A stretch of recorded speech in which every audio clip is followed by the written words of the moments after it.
Michelle. Yeah. Hey, it's me, June Bug. Question. Yeah. Agree or disagree? All comedians have some kind of hang up that they need to hang up. Agreed. Of Or course. wait, maybe I disagree. You can't back out. You agree. And you know what? Since you do, thanks for agreeing. Let's talk about it on this episode of the Laugh Support Podcast.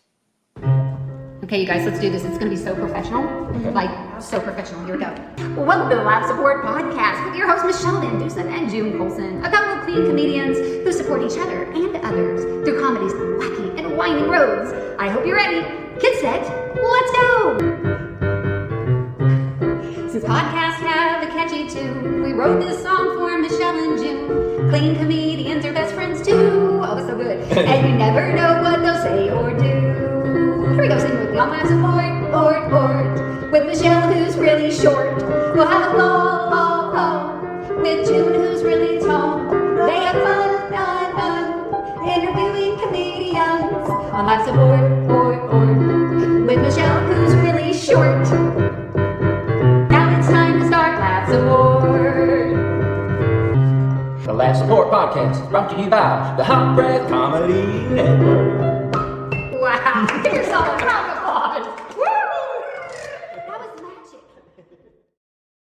That was magic. Magical. I love that sound at the end. All right, welcome to the award-winning Laugh Support Podcast. I'm your host, June Bug, here with Michele with 1L, Trish's sister, Rhonda Colson, Corey's friend. Don't call me Shelly. Michele VanDusen.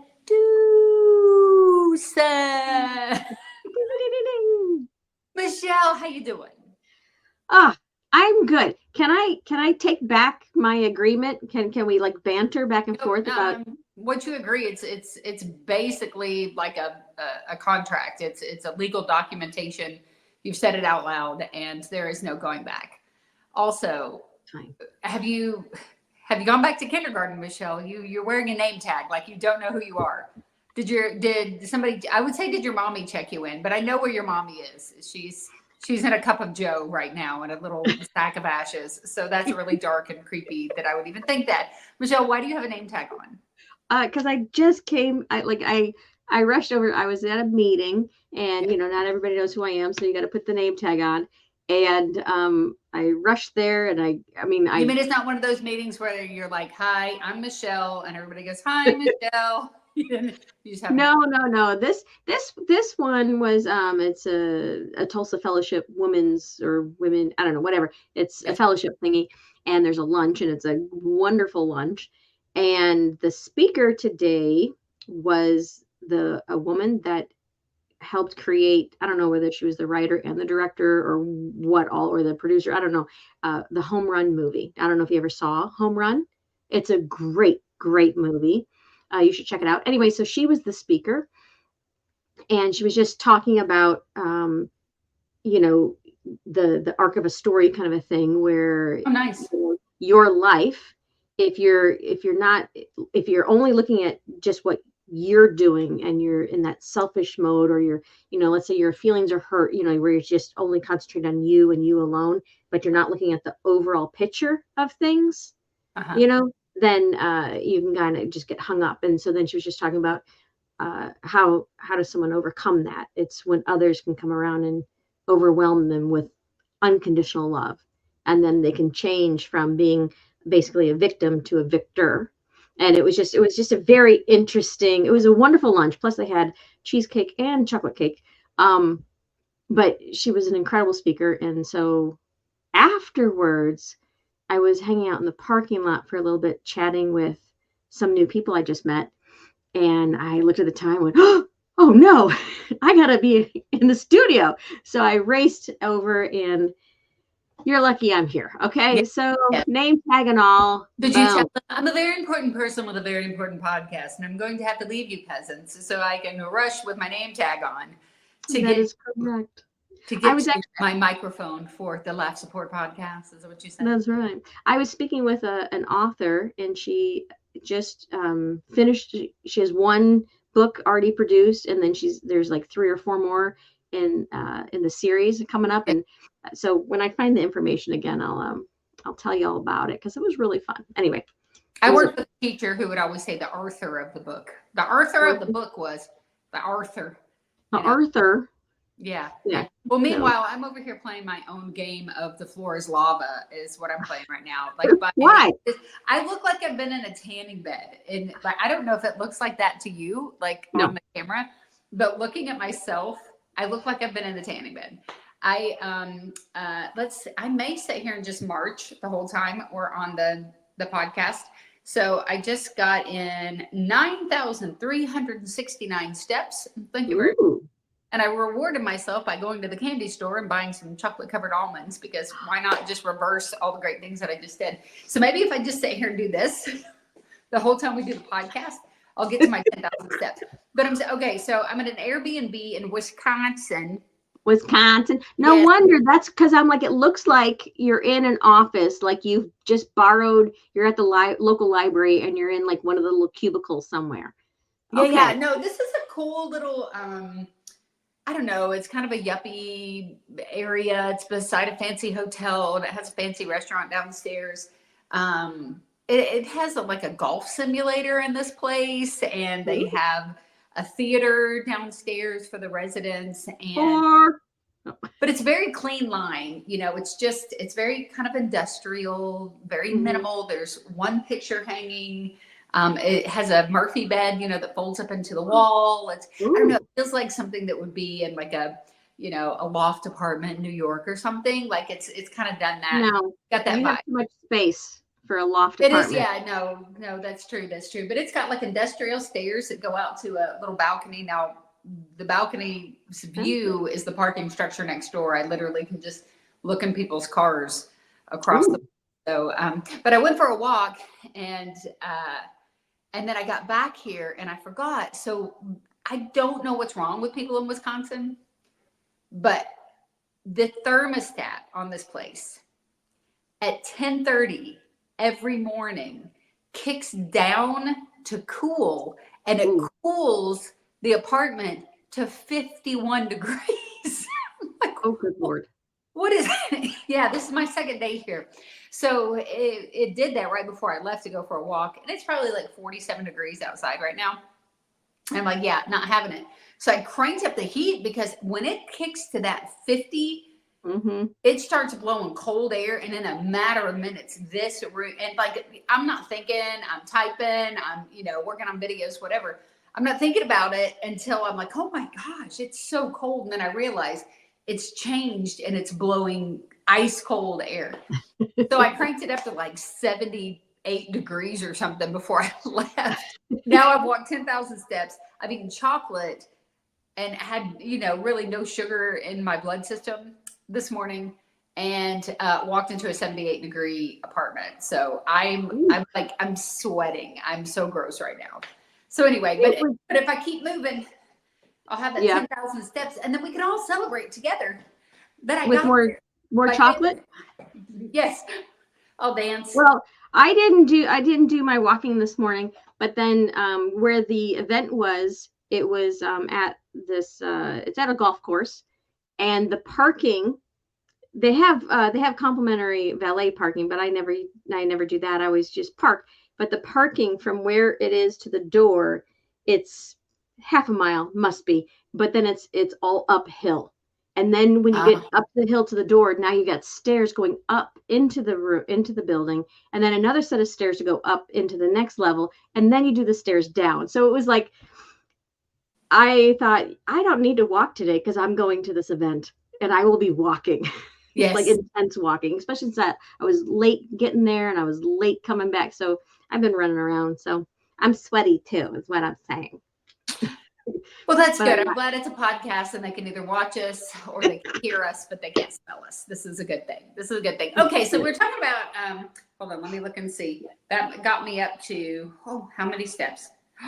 I need 500, 600 more. Okay. 560 more steps. So anyway, we're talking about our hangups today, Michelle, and we're going to hang up our hangups. Okay. So you agreed, I have it on record. All comedians, everybody has a hang up about something. Yes. We all have some hang ups. We're human. We're human. We're getting close to the end of the year. I would like to leave some hangups behind. All right. So, hangup number 1. Here we go. You ready? I have become a victim of TikTok and Instagram and YouTube Shorts, and I've never had that problem before. Like, not been an issue. I have ADHD. It is legit. There's a lot of trouble focusing. And these sites that give you these 15-second videos or whatever, these little dopamine hits of swipe, swipe, swipe, swipe. I've never had a problem with them before until probably the last 5 or 6 months. Undergone, just a lot of stress in my life, a lot of change, a lot of anxiety. And it's almost like it's just this mental, checkout that I've been doing. So here's the problem. I do our videos through different apps, right? Yeah.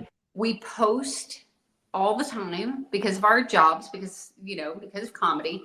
I create the upcoming show flyers, those kind of things. So I'm constantly using a device, which means I am one swipe away from swiping into, let's say, TikTok, and just listening to these videos over and over and over again. I've never had an issue with them before. Never. And within the last 6 months, I've found that that is a hang up for me. I am dealing with my stress when I should be doing this, just working it out. Yeah. I am dealing with my stress or the avoidance by swiping in social media. And that is something that has to change. It has to change. And it's automatic. It's not like I pick up my phone and I go, oh, I'm going to look at Instagram Reels or something.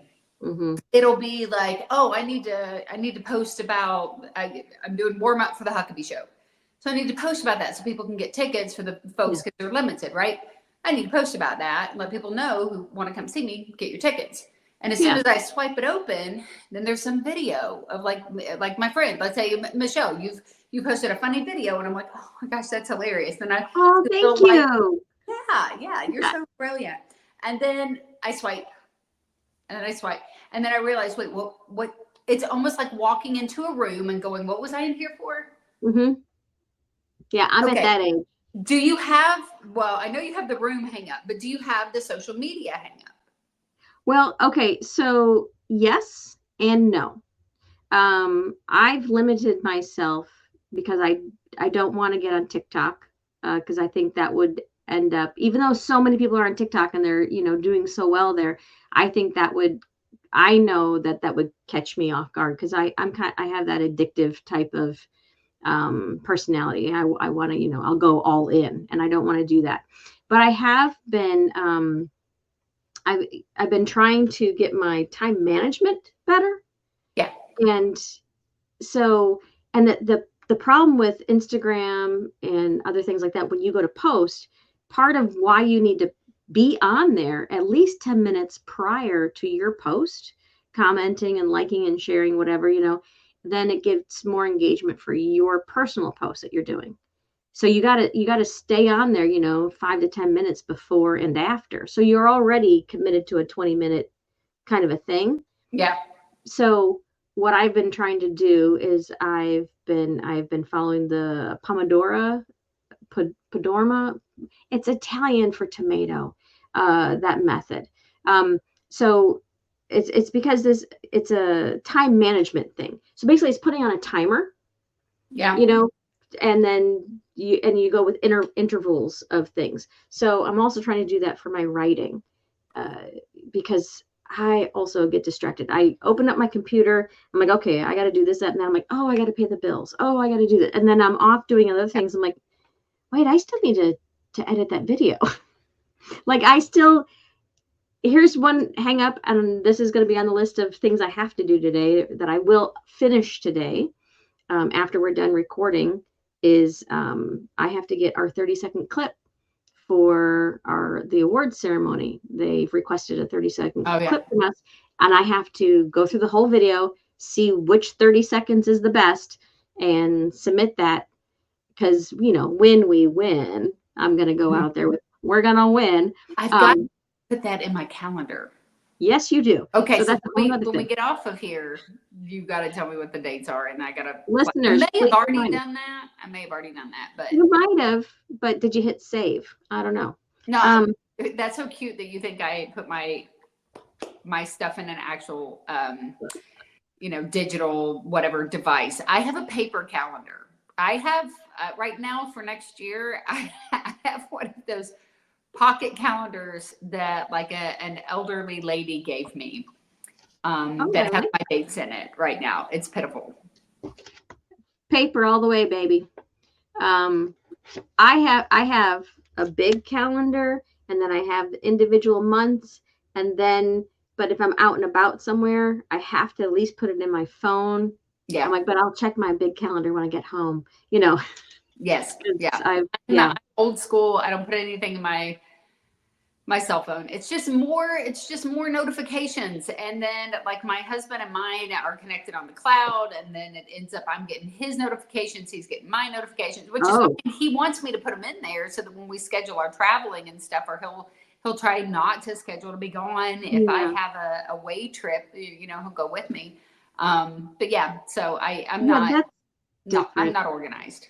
See, I don't like the cloud because I don't know where it's at, and I don't know when what if it just starts to storm? I don't know. Right. So I stay away from anything dealing with clouds, and especially being fair skinned and, as a ginger, the more clouds, that means the more higher UV rays, and you have to be careful. So I stay away from all clouds. I don't know if that's a fact or not, Michelle. I feel like don't follow us for weather advice, folks. Okay, so the inability to focus. What just happened? Yeah.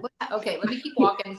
The inability to focus. So social media scrolling. So you're saying you're following a method, a time management method, and you're saying it's not working though. It's not working, but I have tried to follow it. Yes. I'm getting better. I am getting better. But here's the thing too. It comes in waves. It comes in seasons. Like it's like, the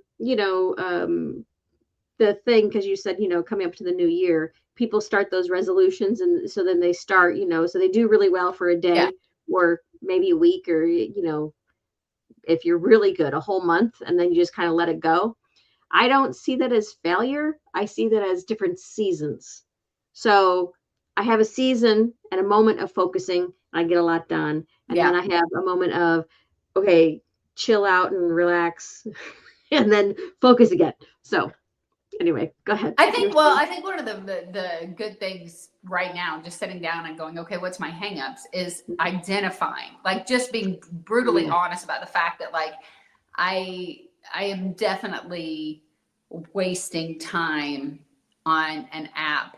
You sent me something funny about Prince and Jimmy Fallon the other day, but like Prince, before he passed away, he had some like, he was an interesting person for sure. But I saw an interview with him where he was talking about social media and the internet, and he was saying, protect your mind, that this is a war on your mind.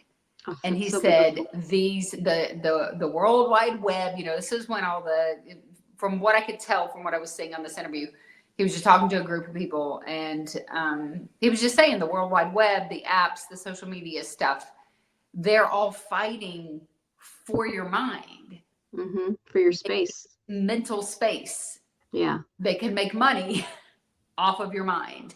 And he's like, you're giving up your brain to people, right? That could be functioning to do greater things. But instead, I'm preoccupied. And most of the time it's when like something big's going on in the news or something like that. I'll find myself like scrolling through and listening to people talking about it. And a lot of times I'll be physically productive. I'll be moving, or I'll be cleaning my bathroom sink or whatever, but I will literally have my phone sitting on the bathroom sink. And when one video finishes, I'll swipe to the next one while I'm cleaning, just to have the background noise, rather than listening to a podcast or like, gospel music, which I love. Like I've stopped doing certain things that are good for my soul and good for my mind. And I've gotten caught in that trap. So I think one of the positive things Mm. is just realizing this has become an issue for me that was never an issue before. I realize it's filling headspace, because when I do get stressed, you don't want to think about the things that are stressing Yeah. you. So I'm trying to preoccupy, because my mind never stops. It's going and Yeah. going, going and going. And So you push so, it yeah. off. Yeah. So I'm going to try and be more mindful of what I'm occupying my mind with. And then it can, I mean, that can just spiral into anxiety. Yeah. It's procrastination happens with that. And then just being frustrated with myself afterwards, going, what did I do today? Because I think because I'm moving, I don't feel like I just sit and I'm scrolling. I can't sit still. Anyway, Yeah. I can't sit still. And so I think sometimes it's like justified because, well, I'm being productive, but I'm not being as productive as I could be. And I definitely am not mentally being productive by doing what. Yeah, like that's a thing too, is when, if since the internet and all the socials and things like that they really are vying for your attention. Yeah. And as creatives, as comedians, as singers, as artists, dancers, as creatives, we need to make sure that our focus isn't on distractions. And that's what social media is. It's part of our job, which is weird. Right. But then the section of our job is just draining us. So you were talking about how, you have things on the background, but you're not having the good things in the background. So on Instagram, I did go ahead and followed the Bible Bee, because the kids are, it's a contest or whatever. And so then they're always quoting scriptures. Oh yeah. So if it is just noise in the background, at least it's, biblical noise kind of a thing. So it's just this, oh my gosh, they're quoting so much information. And I'm like, I was not that good at memorizing, like at the age that those kids are. It's so, anyway. So I try to at least, hopefully, I'm following the pages that are going to actually help me better. And then we had one friend that said one time to me, I see that, you seem like you're a person that would want to study more. Like you would get hung up on just the studying and then going deeper and then deeper and deeper into, and I'm like, no. And then I started thinking about it. I thought, actually, yeah, I am. Yeah. I do study too much, and then I don't implement. And so I have to work more on implementing things. But one of the major distractions is, again, like you, procrastinating or not focusing on the task at hand. That's why having a timer and doing things in intervals that I know. So like if I'm at my desk, I make sure that I drink at least a whole, big, 1 or 2 bottles of water kind of a thing. So I have to get up and go to the bathroom. I have to get up and go do something. And I'll turn the timer on in the kitchen. So I have to go up and turn it off. Otherwise, it's so annoying. It just keeps going and going and going. Yeah. Like, oh, and it's not connected to Alexa, so I can't just yell across the room. Right. Like I physically have to move to go do and take care of that. Of course, the problem with that, what I've discovered, is as I'm walking through the house, I'm like, oh, I should pick that up. Yeah. And then, oh, I should put this, and then that's a whole nother set of things. So it's very interesting. If I have it like all right in front of me, like that's why, like last night, I was like, if you go ahead and send me the other 2 videos, so you'll see that like whenever we have a group, if we've done several podcasts, I can focus if I'm like, okay, I'm going to sit down and I'm doing all of these videos at once, because I'm in a rhythm. I've got into the rhythm of like, I've got this app open where I pull the picture over to, and then I've already sent you the photo, so I can just pull it straight off of that. And then, and so the first one will take me a few minutes, and by the third one, I'm like, pop, pop, pop, pop, pop, right? So then I'm in a rhythm, and I can knock stuff out if I get in a rhythm. The problem with social media is you can never get in that rhythm. I'm never in the rhythm, because I'm like, oh, starting to, and then, oh, it stopped playing. So I'll swipe to the next one. And then I'll Yeah. oh, it stops playing. Have- And I'll swipe to the next one. And it's just, I know what I'm doing. Yeah. I just need to stop it. Yeah. Just stop it. Don't do that. Just stop. Have you ever taken or, used like one of the videos that you've heard? Has that ever inspired you to do some writing or to do like, oh, that's a great concept and that kind of flows with my type of comedy? Not at all. Not copying, but just taking that as, no, not at all. No, here's why, because I'm not listening to anything that has anything to do with anything, right? A lot of times it's, it could be what's going on with the election. It could be whatever's going on in the news right now. It could be, just whatever the topic of conversation is. And I don't do political humor. Mm-hmm. So that would be helpful. If I did political humor, then sure, that would inspire me for that. That's a great thing to say, because if it is like, if I was listening to something that could add to my comedy, then at least there's some benefit. There's some redeemable factor to it. To what I'm doing. Yeah. So, well, like, because one of the greatest, I shouldn't say greatest, but one of a really good writing exercise is writing from headlines. You take the headline and go from there. So that would be kind of a neat thing, even though neither of us do political comedy. When all of this stuff was happening, it might be a neat exercise to expand and stretch ourselves in doing political things. Like that was the thing too, is I didn't want to be distracted on with all the media and commentary about the election and things like that. So I went to an open mic trying to get away from all of that. What was I thinking? The host was like a sports announcer, but announcing, who was up by, how many points, this, that, and that. And then all the jokes, were, Trump this, Kamala this, Trump. I was like, what? I didn't want to hear any of that. And I thought this was like working on new material. That material. But that's what comedians do. I know. But you know what? I will say this much. I did the North Carolina Comedy Festival. 156 comedians.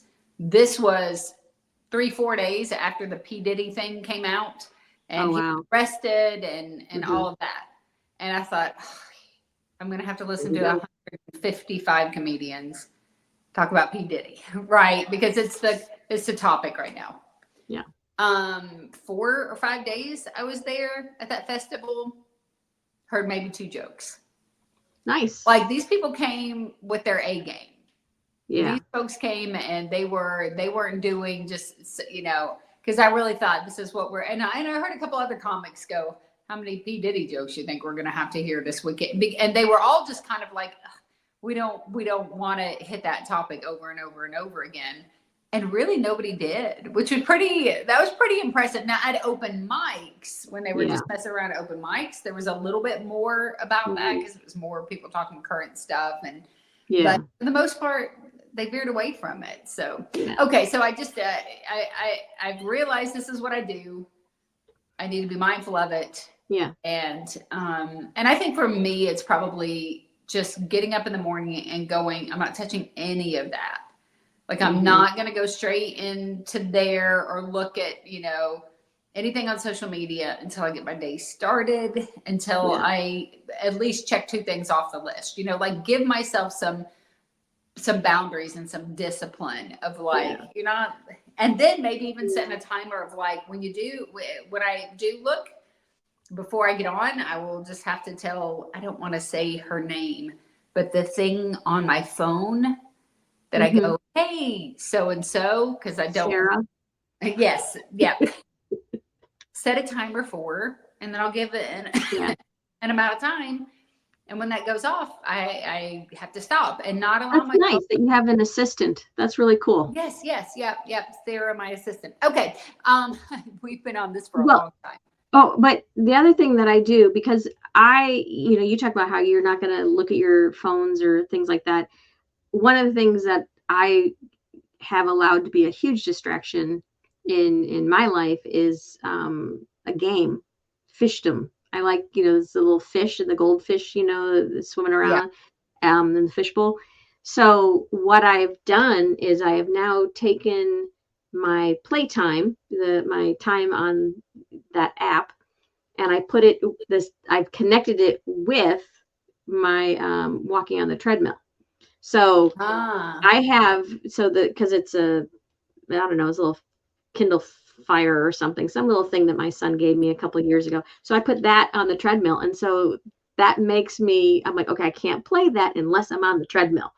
Yeah. So, which has been, so what I'm saying is I haven't played it since. No, I'm still playing it. So in 1987, I stopped playing that game, Yeah. even before the internet. No, that's a good idea. That's a Yeah. good, because here's what's funny. Okay, so I went to SheCon, which was a thing a couple of our friends, comedians, did just one year, and it was a Mhm. women's retreat outside of Atlanta. And I remember beforehand, and they're faith-based comedians, one of them said, um, you need to find something to fast before you come. Mhm. Whatever it may be, if it's fasting, fried foods, or if it's fasting food altogether, or if it's fasting social media, and she said, I have two games on my phone. I'm removing the games from my phone because I realize that I am spending way too much time and energy with this mindless activity. And I don't want it to have that grip on me. And she deleted the games from her phone. Now, what's funny is at the time I was addicted to word mole. And I may have had a BlackBerry then. This was before like I had word mole on a BlackBerry. And I remember loving it at the airport, thinking, oh my gosh, I'm killing time with this game, whatever. But just before she posted that, I felt like, man, I've got to get rid of some of this stuff. I can't play this game anymore. It's taking so much of my time. And one of those where it's just toxic, like going to bed at night rather than having a conversation with my husband. I'm playing, but I say this, I'm playing, right, the word mole and scrolling the little ball on my BlackBerry. I'm playing word mole until I fall asleep in the bed, right? So then it's along the same line. So my ADHD will wrap around to make a point of your treadmill. You train your brain. That's an award. That's a benefit. When you're walking, you get rewarded by this game that you're playing. My brain was trained eventually to just fall asleep playing that stupid game. And I remember, like, I don't take naps. I don't sleep well at night. I dream and dream and dream and dream. And I was sitting in the doctor's office scrolling on that game, and I fell out of my chair in the doctor's office because I just leaned over and hit the floor. And I never fall asleep. Like, my brain was trained at this point that after a while, I became relaxed and I fell out in the floor at Dr. Mayfield's office. So, yeah, that's not the kind of brain training we want to do. Okay, so it's absolutely embarrassing. That's hilarious. Okay, like, and I'm like, I've got my phone in my hand. Like, where am I? So bad. That's funny. Okay, so part two. So we have 5 things, and we worked on one for 33 minutes. Yeah, well, just work on one. 2 was, okay, so you kind of brought this up, leaning on old material and not jumping out there with new and being bold with the new. That can be a hang up. And yes, it can be a hang up, but I'm also old school where I totally believe that if I go to a concert to listen to someone sing, I want to hear the hits. I want to hear the ones that I enjoy. So I do like hearing comedians tell the jokes that are really, really funny that they've been doing for a long time. It's like I have to hear it again. And it's always better in person. So, but then it's that hang up of, well, how many times can I tell that joke, Well, people like that one, so that one, okay, I can keep doing. But this one, I got to change out for a few more new ones. So it is a hang up. And I knew, like, I had an event, and I was trying to prep, but I just, because I had some issues with my memory, then I couldn't quite remember this new stuff that I was trying to work on. I'm like, I wrote this. How do I not know this? And so I kept trying to get the rhythm of it and stuff. And so when I ended up at the event, I just ended up actually doing like older material, because like that was set in me. Like I already Yeah. knew what it was. So it didn't come, it didn't come off like, it was an okay show, Uh-huh. but it wasn't the show that I wanted to do, because I wanted to do some of this new stuff, because this new stuff was way funnier than this old stuff. And so then I left that show just disappointed and disheartened, and just felt like that was the worst show I've ever done, because I had to use old material, and because I was wanting to do this new stuff, and I couldn't get it out of my mouth, because my Yeah. brain wouldn't connect it. And it was so frustrating. But now I'm like, whatever comes out, that's the show. Here you go. Yeah. Yeah. I think for me, it's like I'll write new stuff, but then it'll be like, oh, it's such and such, and they hired me, and I'm respecting the room that I'm in, and I don't want to just, I'm not practicing on the, even though I've tried it out, I've worked it several times, it would be just fine to pop something in. I will get cold feet and just be like, okay, stick to the script, stick to the set list that you always do, and you don't have to worry about it. But I'm new enough in comedy that I need to always be throwing something new in there, sandwiching it in, especially if I'm doing a 30-minute set. 3 minutes of trying out a new joke or trying to joke in a different way or whatever is not going to kill the momentum of the whole show.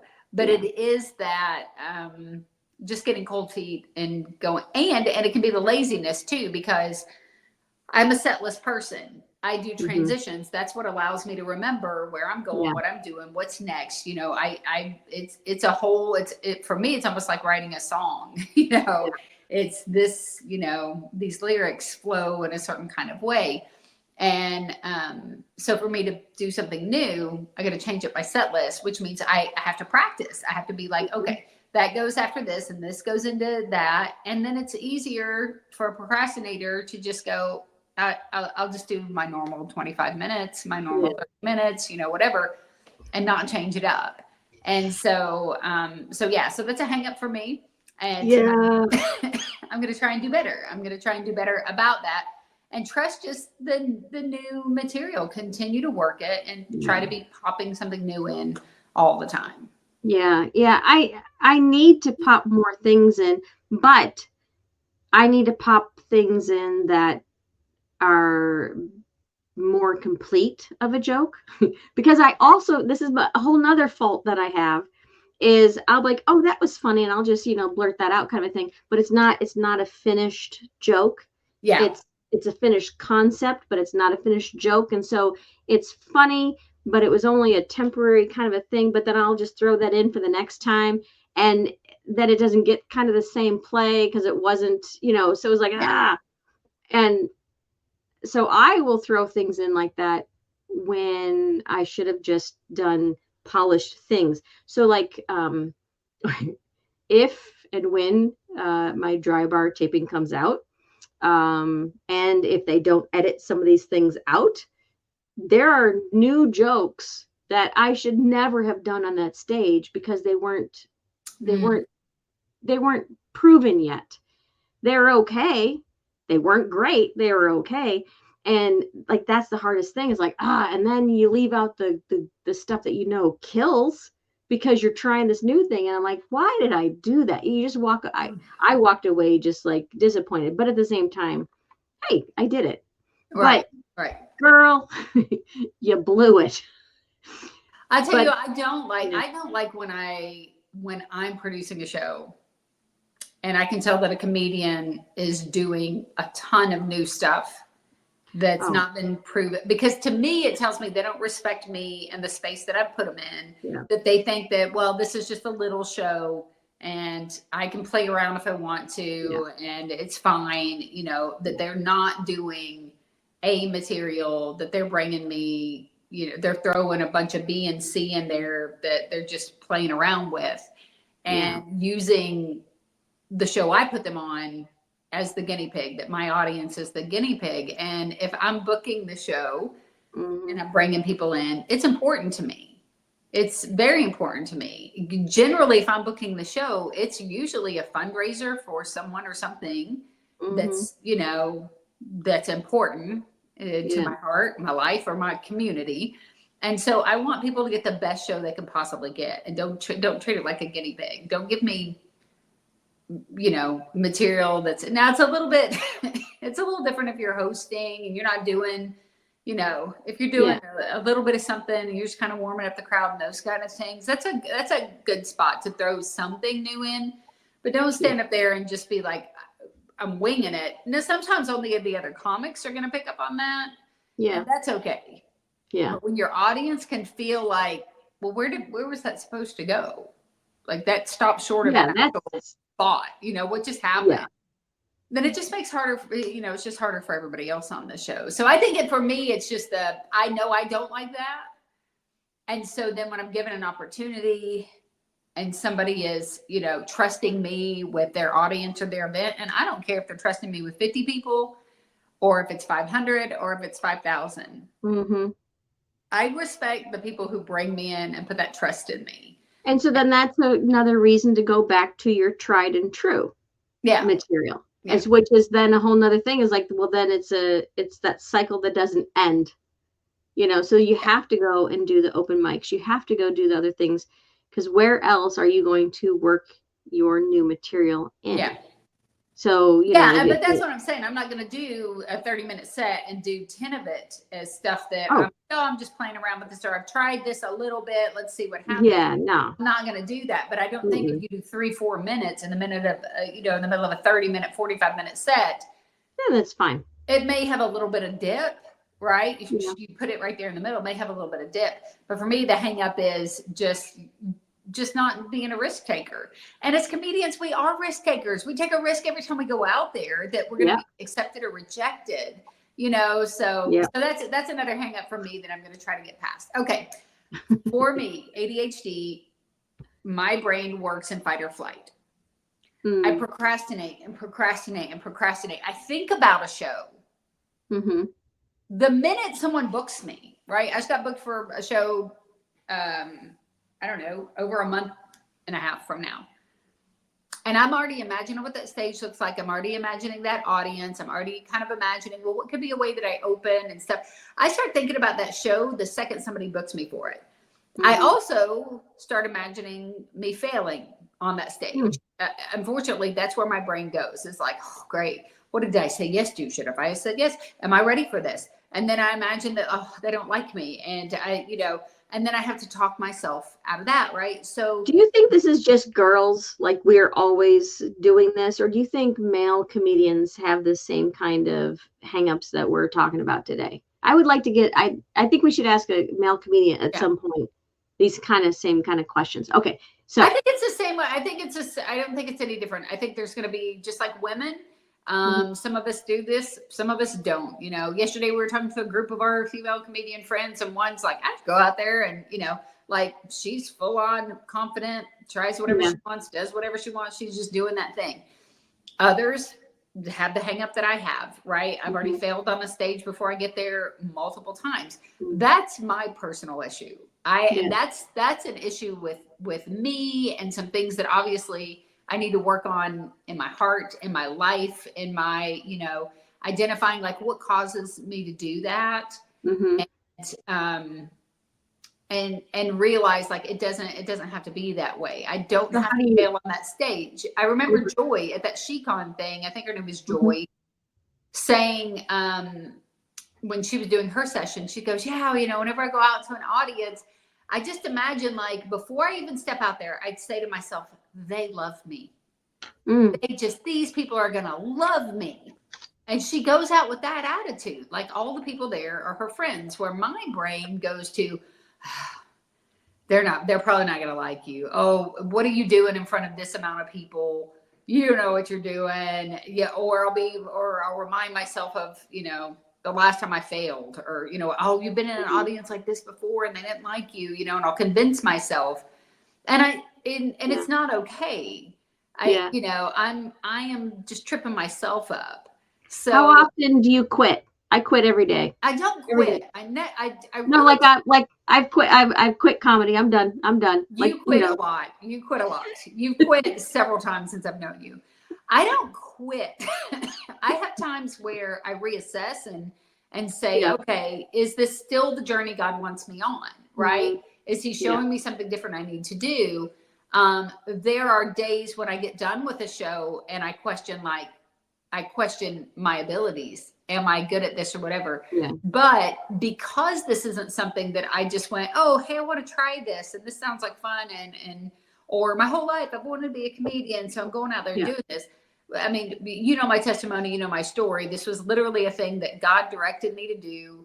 He put all the pieces in place for me to start learning how to do this, open doors for me quicker than I should have had doors open, because it was his plan for me. And the doors are still opening for you. Just FYI, it's still every time I see another stage that you're on, and another one. I mean, God has already. He wants people need to hear your story, and through your comedy, your story comes through. But then also, when you have the churches that hire you just to come speak to their ladies, to come speak to the young ladies, like you did like a school thing. Yeah, like, that was so fun. You have all these different avenues and venues that God keeps putting you in front of these different audiences, because you have leaned into him and you have your story. You're not you've overcome so much, and people need to have that hope for themselves. And I love how you keep getting placed in the right places for women and for your audiences to hear, and for them to get hope. Like it's you're just spreading your little light from your candle. You get to go light your world, and I love that. I love that about you so much. I mean, it's so good. Well, I don't say I don't quit. I'm not a quitter. I only don't quit because it wasn't my choice to start doing comedy. It really was. I mean, it literally was. I remember driving home one day and going, God, this is so hard. Why would you choose for me to do this? This is so brutal, and whatever. And I realized that it was more painful for me to think about not being obedient to what he called me to do than it would be to keep doing this thing that was so uncomfortable and so hard for me. Yeah. So I can't quit. He started it. But there's been shows, there's been days where I've laid down in the bed and just had a pity party and cried and went, God, I'm not good at this. Right. Why am I doing this thing? And what have you got me here doing? And then, we serve the same God. So he'll lift us up, hand it back over to him. And then I'm back out there doing it again. So, but for me, the fight or flight, I literally I'll be driving to the show, putting my set list together. A lot of comedians don't even do set lists. I gotta have one. So I can be focused. How do you not have a set list? You have to have a set list. I know a ton of comics that they're like, I think well, okay. So you just did a show with Jeff Allen recently. Jeff doesn't have a set list. He's been doing this so long, he's got certain jokes that he wants to do. He's got some new stuff he's throwing in there. He did. Oh my gosh. There was something an audience, some interaction kind of a thing. And then he just did 5, 6, 7 things just right there because of the interaction. It was so good. Yeah, it was so good. Well, what he, told me early on was, and I assume he still does it this way, is that he basically knows what he's going to start with, and he knows where he's going to end. Yeah. And then after that, he just kind of, it's second nature. He just rolls with, so there's no set list with him. And I hope that I can get that free one day where I'm just doing that. But then I've also sat and seen A-list, top of the game comics with their set list.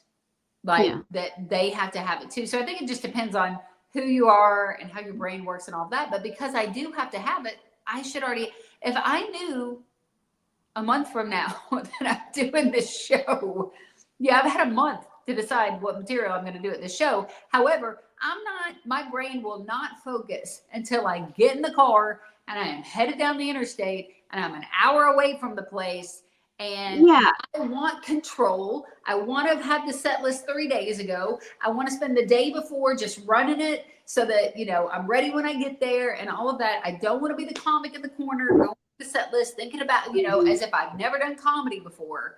But it's my brain doesn't kick in until it's fight or flight. Now, on a positive note, I am someone who can be productive and get a ton of crap done in a little amount of time. Yeah. Because once I do hit that focus, like you can't pull me off of it. I'm like, I'm there. But it also causes me a lot of anxiety. So anyway, so that's one of my hangups. I'd like to hang up. I'd like to push myself into that fight or flight just at an earlier time. Yeah. Like, well, see, I think if you just reframed how you're seeing it, because, okay, I've never actually quit comedy. I've just, now I've changed it to, I'm taking a break, which is completely different than quitting because I can't quit. You say I'm taking a break and then you're like, so I'm going to do this show on Friday. And then I know, right? And I'm like, where did your break, Michelle, when did your break happen? Because you've taken no break during your break. It was between 2 a.m. and 7 a.m. There was a whole break there. Anyway, so, but reframe that, because like I have a set list too, but because sometimes I'm not sure what's happening in between, I do have where I'm starting and where I'm ending. And then I know what I want to do, but that's not always what comes out, is what I'm saying. So I'm thinking like changing your, on the drive there, it's not that you don't have a set list, it's that you're finalizing your set list, which is a little different, I think, because I think you already have the material, and you've been working on certain things. I think you're just it's not like I'm like trying to write material on the way. It's just getting my brain to go, okay, I'm going to start here and then I'm going to go here and then I'm going there, and then like knowing where I'm going for 45 minutes. Yeah, I'm not to the point in my career where I can just walk up there and be like, I'll just wing it for 45 minutes. No, like I need to know where I'm going, what I'm doing, have some material of like, oh, if they're not laughing, I can pop this in, or, like I make a game plan. It's like a sport for me. Like when I go out, I've got a game plan. You don't know what the, what the audience is going to be like, the same way that they're not sure how the other team is going to play when they go play a game, but you try to prepare for whatever scenarios and be ready to go in. Now, I would tell our listeners with the hanging up the hangups, I'm not necessarily saying we have the cure for this, but what I do want, especially comedians listening, when you said, do you think guys do this or, whatever, of course I think guys do the same thing. But one thing I think is nice to know is that, maybe you're not crazy and you're not alone. And if this is how you operate, one of the best things I think Christy Condor said to me one time when I was really struggling, she was like, June, you've got to give yourself a break. Yeah. You fight against the way that you're hardwired. And she was like, you should know by now, this is how it works with you. Yeah. And that the set list is going to come together. You're going to get to that point, but your mind doesn't, focus and solidify things until you get down to the wire. Yeah. And that's okay. That's how you are wired. And stop beating yourself up for, she's like, because it is your method. What is your method? Right. But it's kind of like, it can bite you in the butt. I mean, I remember Rick Roberts saying, if you think you're going to get yourself ready, let's say, for example, for a corporate gig, if you're going to get yourself ready that day, right? That's the day that you're going to have a flat tire. That's the day that your grandma's going to have a stroke. That's the day like that, you know, that you're going to be under a tornado watch and you can't leave until the last second before. So it's like, that's when that's going to come at you. And I know like my biggest fear is like, it's going to catch up with me. It's going to catch up with me, you know, because I won't be ready. When the reality is I'm not writing new stuff. It's just a matter of organizing it in a way that is appropriate for whatever audience I'm going in front of. Yeah. And so I think part of the hanging up that hang up is giving myself a little bit of grace and going, it's fine. I'm going to get it together. As Christy said, stop fighting against the way you're wired. I like that Christy said that like, that's just how you're wired. That's your method, you know, because like, that's the same type of thing as Michael Jr., right? He had all the disabilities, reading and all those kind of things. And he can see things, you know, 7 different ways or whatever. And now it's the best thing on stage for him, because then he's able to read a room faster. He's able to identify things faster. Like God is using what he's always seen as a weakness through his whole life. It is now his strength. And I see it the same for you. So I like that Christy's told you that. Give yourself some grace. So yeah, it takes a lot of energy to beat yourself up. Yeah, it does. Especially because the arms have to come this way, you know. So instead of doing this, go back to the walking, like you were walking. I'm going to walk again because we're going to get to those 10,000. Okay, we got 2 things left, and I'm going to go through really quickly so that we can close this sucker out. Yeah, but we can work on those things another time. We don't have to hit it today. Well, these are really quick. Basically, I can combine them into 2, or the 2 into 1, right? Okay. So 4 and 5 was self-doubt and can't receive a compliment. So it's kind of the same thing. I can't receive the compliment because of the self-doubt. Self-doubt, I don't give myself credit enough for accomplishments. Like when somebody comes and is like, oh my gosh, you know, I heard you did a dry bar, congratulations, you know, whatever. Then it's like, thanks, you know, or the Huckabee thing, or somebody like tries to say something positive about what I do. I will squash it. I will like push it down because it feels, it's almost embarrassing when that kind of spotlight is set on me. And then also like, because of the self-doubt, if somebody's like, oh, I heard you did the Wisconsin such and such, you know, and when I get accepted into something or somebody allows me to do something, my automatic response is like, oh, they must have lowered their standards. Right? Oh, wow. Wow. You're a really tall comedian. So that would be then, if they were going to really lower their standards, they would have hired me because I'm shorter. You get a big, Michelle is really short. Okay. But I'm being brutally honest. Like mentally, it's always been like, oh, well, if I'm accepted, that must mean they must have lowered their standards, or it must not be that good. Right. You know, like I swear to you, if they were like, we're going to give you an Academy Award, I'd be like, oh, so just let anybody have one now, you know, so you don't have to have a critic because you are your own self-critic. Right. I don't need that. June, stop it. You're welcome. Okay. So and then the other is not being able to receive that compliment means that sometimes I can paint a bad picture of myself to someone who had a good picture of me. So I'll come off stage. Don't you hate that? Oh. Yes. Yeah. I'll come off stage. Let's say so-and-so booked me and they're like, hey, you know, way to go. Da, da, da, da. If you talk to me the second I come off stage, all I can think about is what I messed up and not what I did right. I'm coming off stage thinking, oh, I didn't do this, or I'm not sure how that felt. You know, used to, I couldn't tell you if someone laughed or not because my adrenaline would be up so high. And I would be on the stage that I would come off the stage and have to think about, did they laugh? Were they into it? I'm not sure. You know, now I'm better. I'm not as like wigged out when I go up. And that's why we need to record every time. So you can go back and listen for the laughs, listen to how your pacing was and all those things. Yeah, because you have this adrenaline hitting you. And so, you miss those cues. I mean, sometimes. Yeah. So, wow. Yeah. But I've talked myself down to somebody who, like the headliner's like, hey man, great set. And I'm like, you think, you know, cause I felt like they were tight. I felt like, and I'm just speaking out loud what's in my head because I've got the adrenaline going. I say stupid stuff, so if you talk to me right after, I'm probably going to be brutally honest about what's going on when all I should say, especially if the booker or the headliner is like, way to go, kid. I feel like I automatically feel like, oh, this is just someone being nice. It probably wasn't that good, and so then I'm like trying to process it in my head. So I open my stupid big fat mouth and rather than allowing that person, what if that person did just think I did a great job? And they want to rebook you. Let them believe that, right? Yeah. I talk people out of believing that I did a good job.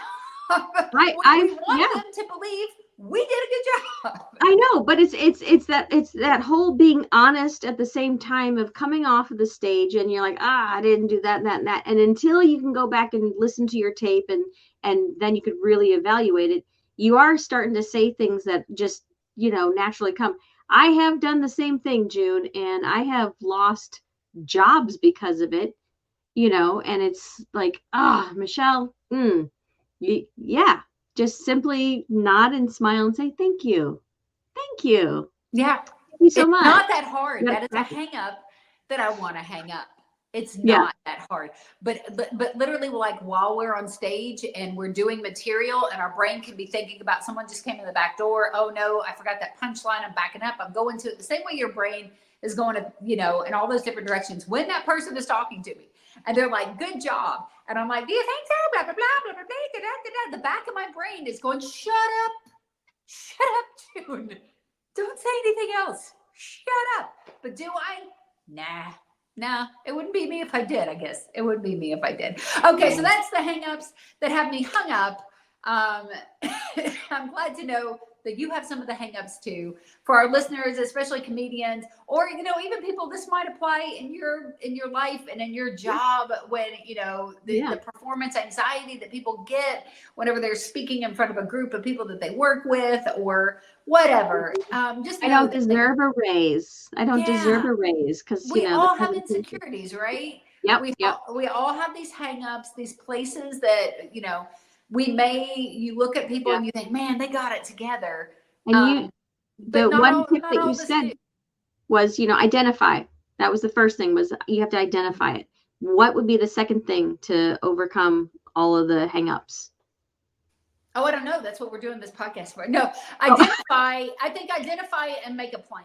Like be honest with yourself about it and make a plan. Become self-aware. So you've identified it. I know, for example, number one, that I'm wasting too much time on social media. I'm scrolling. Okay, so identified I'm going to do that. I do that. Now do something about it. Yeah. What can I do? I can go, you know what? I'm not going to look at social media. I'm not going to touch anything until I have at least 2 hours of productivity.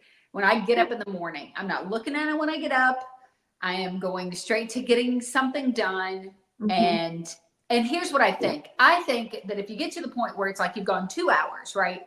Then I'm going to be like, okay, 3 hours before I look at social media. Because again, with our job, we're in there, we're working in that area.